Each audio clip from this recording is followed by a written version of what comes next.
Joe Ann Clack was born on August 23, 1943, in San Augustine, Texas, 2 years after her brother Robert. In case you don't know about this little town, it is in East Texas and has a population of about 2,000 people. She grew up on her 10-acre family farm and walked to the local AME church down the red dirt road as a child where her adoptive parents, Isley and Jerry Maxey, were active participants. Oh, you didn't know she was adopted, did you? Neither did her only offspring, until one of the aunts spilled the family secret that the man and woman her daughter had called Big Mama and Big Daddy were actually Joanne's aunt and uncle. Escandalo! Joanne's biological parents, Robert Sr. and Tommy May, were unable to raise her, so she was adopted by her mom's sister and her husband, who raised her and her brother Robert Jr. as their own. And Jerry Maxey was a force to be reckoned with. Back in the early 1900s, this man secured the purchase of 10 acres of land in a highly segregated, very racist little town in Texas. Such a force he was that the part of town they lived in was lovingly dubbed Maxeytown. Unfortunately, she didn't say much about her childhood, although she did mention that she used to pick cotton in the summers for extra money. I mean, picked cotton. And this in addition to working the family farm. Her daughter Zoanne remembers sitting on that porch, shucking corn and peas, along the fun of buying rock salt to make homemade ice cream. Zoanne has fond memories of playing on that linoleum floor and dialing out with their oversized big black dial phone. She attended Lincoln High School, and she must have been very popular because she was voted Miss Lincoln during her tenure. What a stunner.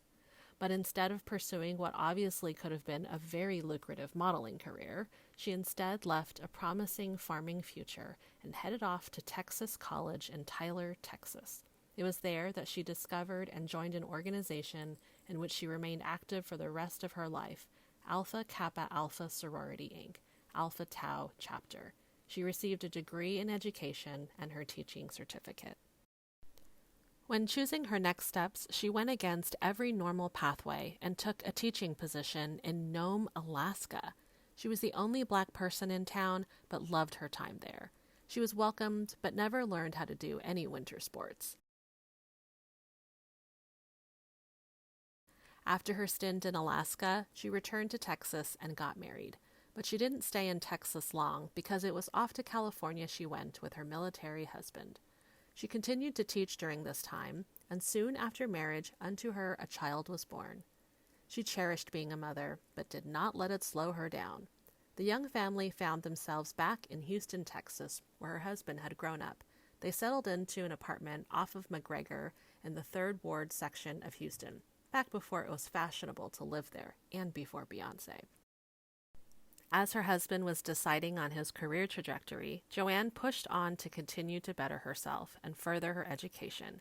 She utilized the Chicken Little Center preschool at Texas Southern University while she pursued a master's degree in education. She found a position at Eisenhower High School in Aldine ISD and commuted back and forth for years. In the meantime, she and her husband were able to save up enough to buy a house in what was then the boondocks but is now connected by multitudinous freeways. There literally used to be horses on the way to their house. They bought a 4-bedroom, 2-bath house in Missouri City, Texas, in the neighborhood of Briargate for a whopping $30,000. It was up and coming and just the beginning of the urban sprawl.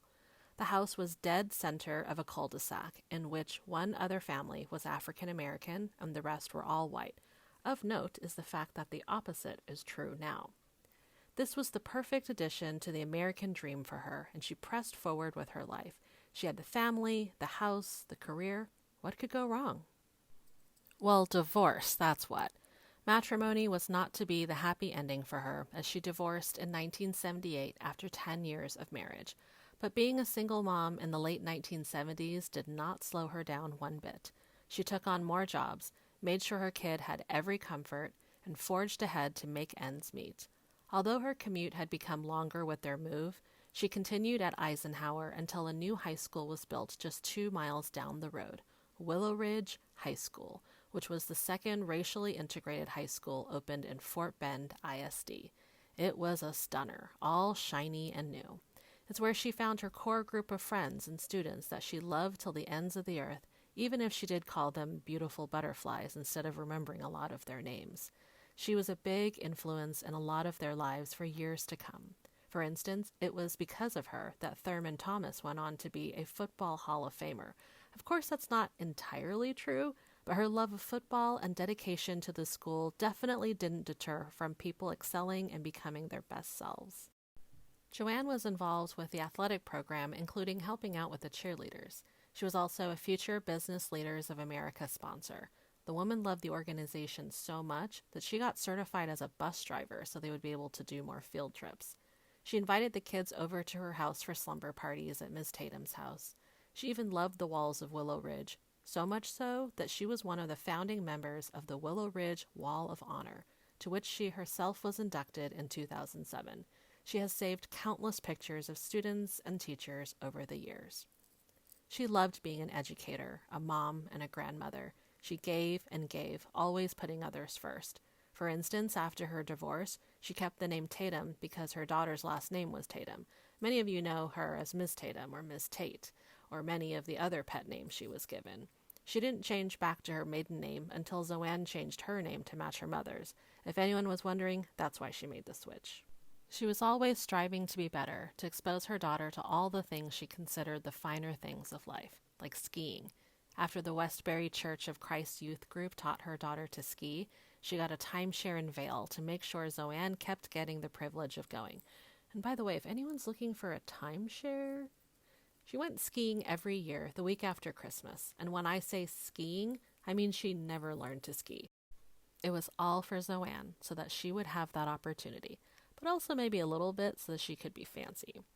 Here's a little known fact. She was going to be called Mimi for her grandmother name, but chose May May instead. Partly, of course, because she didn't want the grandmother moniker, but partially because she discovered that May May is what they call grandmothers in France, and she wanted to be all fancy and Frenchy.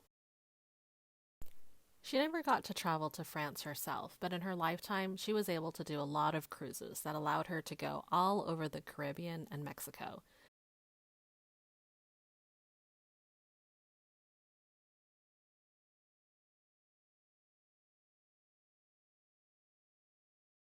She spent a few weeks in India with her daughter, where she was able to fully immerse in another culture, although she emphatically decided she did not like Indian food.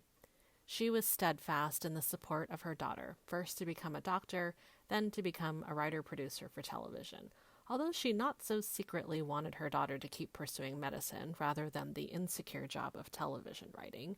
She enjoyed the fruits of the labor by attending award shows and hobnobbing with famous people from time to time. She retired in 2003 and had a blowout retirement party that was the talk of the town. Despite retiring, she kept very active in her city, county, and school districts. She continued with her political advocacy, working the polls, and being involved in various youth programs. She enjoyed many activities, including the Fort Bend Emergency Medical Corps, CASA Volunteer for the foster care system, Republican Women on the Go, Lions Club International, and volunteering at Bush High School. She kept up with family and friends alike. Unfortunately, she had to wait till very late in life to become a grandmother, but she did get to become a godmother to Drew and see him grow up. Despite being on borrowed time when she finally became a grandmother, she savored the time she got to spend with Thelonious and then Matisse and Sonata.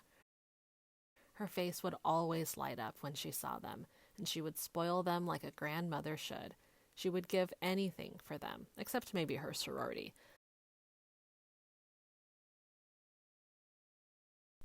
Let me give you an example of how important AKA was to her. After waiting for over 60 years to have a grandchild, her first grandson Theo was born in 2013 and had to be in the NICU for 2 weeks. He was born at exactly the time Joanne was named a Golden Soror for over 50 years of membership and service to AKA. She figured her new grandson wasn't going anywhere, and her single mom doctor-daughter was cool, so she went to her ceremony in New Orleans and had a blast. She loved the sisterhood, and it was an honor that not just anyone gets, and it was well-deserved. She and her sorors also successfully fought to get her daughter an honorary membership in 2008, which was an amazing feat in and of itself. A testament to her commitment to friends and family was a surprise 70th birthday party. So many relatives and friends came out to celebrate her. She was so grateful for the fellowship, the party, and the food. Little did we know it would be the last time for this kind of gathering, as her cognitive difficulties started soon thereafter. 2020 was a very hard year, as it was for many. She caught COVID in the beginning of April, and we almost lost her 3 times. But when asked if she was ready to go, she emphatically stated no when she could barely talk, and proceeded to continue to live, defying all odds at the time. This was after 2 months in the hospital and then 1 month in rehab. We will all remember her for her zest for life, her volunteer service and dedication and commitment to education, youth, friends, and family. We knew her, we loved her, and her memory will always be a blessing. We pay tribute to this magnificent woman on this day and know that she will never be forgotten because she has played such a big role in the hearts and minds of many. Farewell to the physical body of Joe Ann Clack, and hello to the memories. She will be missed.